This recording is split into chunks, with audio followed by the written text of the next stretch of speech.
Bueno, muy buenas tardes, bienvenidos. Eh, Debo decir que grabar este tipo de clases es más difícil de lo que parece. Pero bueno, tenemos que adelantar un poco la información que nos quedó pendiente el día jueves pasado, así que bienvenidos a la primera clase de endomembranas. Y la primera clase que hago en estos formatos, así que van a tener que tener paciencia. Hoy día vamos a hablar de las endomembranas celulares, en particular hablaremos de los retículos endoplásmicos, lo que son el retículo endoplásmico rugoso y el retículo endoplásmico liso. En ese sentido es importante que ustedes recuerden qué diferencias tenían tanto a nivel funcional como estructural. Vamos a hablar de la estructura general y sus divisiones, algo de la evolución de estos dos sistemas membranosos, ¿m? Y cómo se conectan uno con otro. Y vamos a hablar entonces también del metabolismo lipídico y de la detoxificación. ¿Ya? Entonces, lo primero es, ustedes debieran revisar qué es una membrana y qué funciones cumple una membrana. ¿Cuáles serían las funciones que podríamos pensar? La primera sería probablemente transporte, ¿verdad? O la diferencia entre lo que es el interior de la célula, el exterior de la célula y cómo se regulan estas características. Entonces, si estamos pensando en eso, deberíamos pensar qué papel cumple la superficie en esto. Pensemos también qué otras funciones cumple la membrana. ¿Ya? ¿Cuáles serían las diferencias esenciales entre las membranas de procariontes y las membranas de los eucariontes? Y la diferencia que va a ser fundamental aquí es cuál es la diferencia entre la razón de volumen a superficie entre procariontes y eucariontes. En este sentido, ustedes tienen acá un ejercicio pensando en dos células tipo, una célula que tiene 6 píxeles de diámetro y una que tiene 60 píxeles. Y si ustedes ven acá el área de la circunferencia, la superficie de la esfera, ya pensemos una esfera con un diámetro de 6 píxeles versus una esfera con un diámetro de 60 píxeles. Fíjense la superficie que tiene esta esfera, ¿ya? Una estaría en 113,1 píxeles cuadrados, mientras que la otra sería 11.309 píxeles cuadrados. Entonces, esta es la superficie de la esfera. Y pensemos ahora en el volumen. Y en términos de píxeles cúbicos, la célula que tiene 6 píxeles de diámetro tendría 113,1 píxeles cúbicos de volumen. Mientras que la célula que tiene 60 píxeles de diámetro tendría un volumen de 113.097. Entonces, cuando hacemos la razón superficie-volumen, es decir, dividimos la superficie por el volumen, en el caso de la célula redonda con un diámetro de 6 píxeles, la superficie-volumen nos va a dar un valor de 1, mientras que en el caso de la célula de un diámetro de 60 píxeles, esta relación nos va a dar 0,1. Entonces tenemos que considerar que para la célula no es irrelevante la superficie versus el volumen. Piensen que en ese sentido lo que crece a nivel de superficie crece de manera cuadrática, mientras que el volumen crece de manera al cubo, ¿okay? Cúbica. ¿Ya? ¿Y qué funcionalidad nos va a dar esto? Un control de la diversidad de las superficies, control de la diversidad de ambientes y heterotrofía, entre otras cosas. ¿Mm? Pero si les quedó un poco claro, yo les sugiero que hagan el ejercicio pensando en células cuadradas. En vez de una célula de 6 píxeles de diámetro, pensemos en una bacteria que tenga lados de 2 micrómetros por cada lado, o sea, 2 por 2 por 2. ¿Mm? Y si la comparamos con una eucarionta con lados de 20 micrómetros, que no es fuera del tamaño que uno espera de una célula eucariota, entonces estaríamos hablando de un volumen de 20 por 20 por 20 micrómetros cúbicos. Si hacemos que calcule usted la relación superficie-volumen para cada uno, y veamos si me puedo mover, ¿no? No parece que no puedo mover la cámara, ¿ya? Entonces calcule usted la relación superficie-volumen para cada una de estas células. Y después detalle cuál es la importancia de la relación superficie-volumen.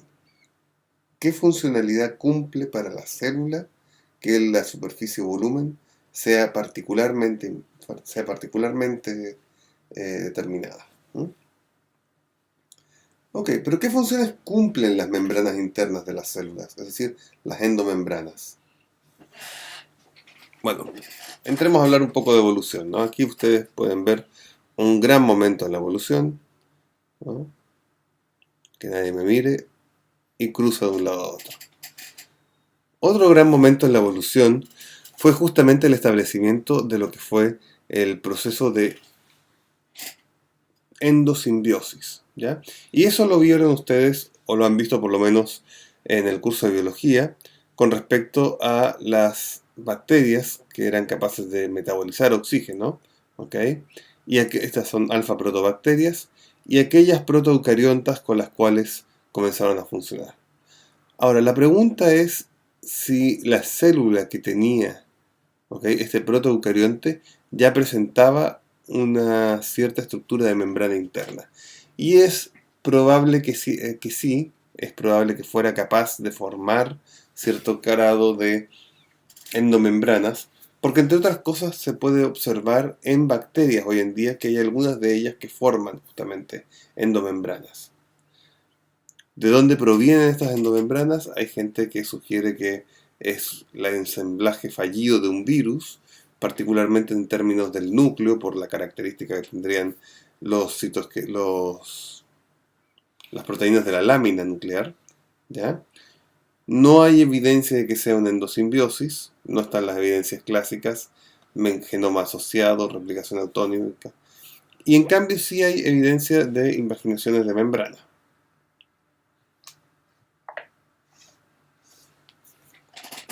Ahora, en este sentido, lo importante del establecimiento del sistema de endomembranas es que consideremos que en procariontes la síntesis de proteína asociada a membrana ocurre directamente en la membrana celular, en la membrana plasmática, ¿ya? Entonces la secreción de una proteína desde el interior de la célula hacia el exterior ocurre directamente en este punto. O sea, el momento que se sintetiza la proteína sale. Eso nos limita mucho cosas como procesamiento de la proteína, destinamiento de la proteína, y eso ocurrió en los protoeucariontes, ¿okay?, en que vemos justamente la presencia de un retículo endoplasmático, o por lo menos, más bien, suponemos la presencia, ¿okay?, y de un aparato de Golgi, y las vías iniciales, o sea, la vía de exocitosis, endocitosis y reciclaje, envío al lisosoma y la fagocitosis, ¿ya? Estas se complejizan mucho más en las células modernas, pero siguen siendo estos pasos básicos. Ahora, un segundito porque para cambiar eso. Entonces, ¿cuál es la organización básica que podemos observar hoy en día del retículo endoplasmático? Vemos que el retículo endoplasmático se divide en dos campos principales, ¿verdad? Por un lado tenemos lo que viene a ser el retículo endoplasmático liso, y por otro lado lo que es el retículo endoplasmático rugoso, que debiera ser acá, ¿ya?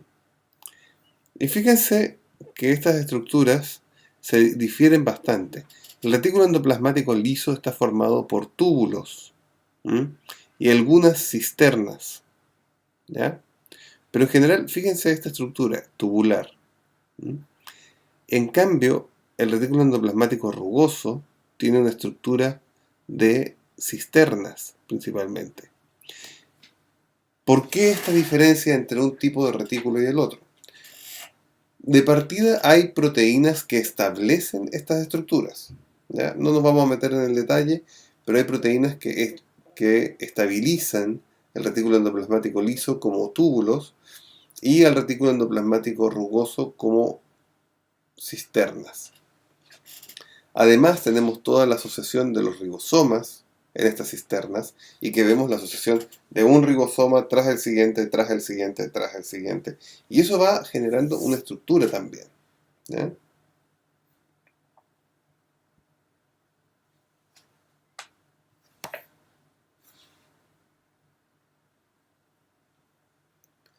Entonces veamos el retículo endoplasmático rugoso brevemente.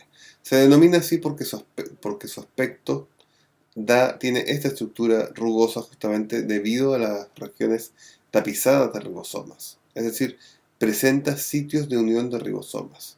¿Ya? Y aquí es donde se sintetizan las proteínas de membrana, o sea, asociadas a la membrana, intrínsecas a la membrana, proteínas de transmembrana, o proteínas solubles que serán secretadas por la célula o destinadas al lumen del retículo endoplasmático, del aparato de Golgi o de los lisosomas. El retículo endoplasmático en particular es muy abundante en células secretoras de proteínas, ya sea por ejemplo los linfocitos que secretan anticuerpos o las células de los acinos pancreáticos que podemos ver acá. Recuerden qué es lo que secretaban las células de los acinos pancreáticos. Si recuerdan algo, se darán cuenta que estas células secretan un montón de enzimas hacia la vía digestiva, ¿verdad? Las cuales nos ayudan, entre otras cosas, porque contienen lipasas, contienen proteasas. ¿Mm? Entonces, estas células, si ustedes pueden ver acá, presentan una alta densidad de gránulos de secreción. Y estos gránulos de secreción son el producto terminal de la vía que sintetizó las proteínas, que las envió al aparato de Golgi y que finalmente las empaquetó en el gránulo de secreción.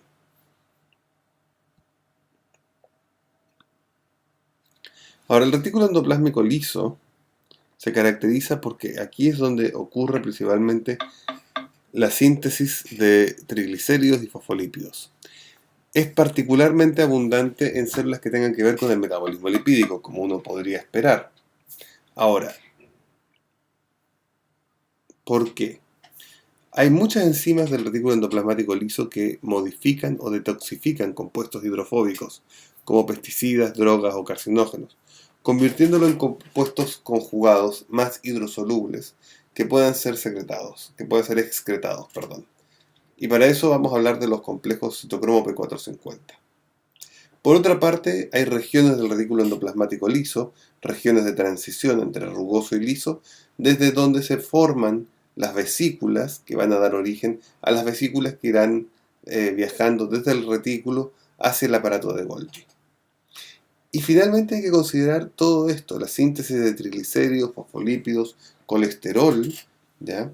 Que va a ocurrir acá. O sea, esta es la zona donde la célula repone su membrana, repone su estructura de membrana necesaria y además genera gotas de lípidos, además entrega lípidos y colesterol hacia el exterior. O sea, el retículo endoplasmático liso cumple una función de modulación del metabolismo lipídico que es indispensable. Ahora, veamos de nuevo esta función detoxificadora. Pensemos un poco, o veamos un tema más cercano a la realidad. Una persona consume algo de marihuana y días después le hacen un test de drogas en la orina. Ahora, la marihuana, su compuesto principal, o más bien su compuesto más interesante en términos de, podríamos decir, ¿cómo se dice hoy en día? Estoy pensando en... oh,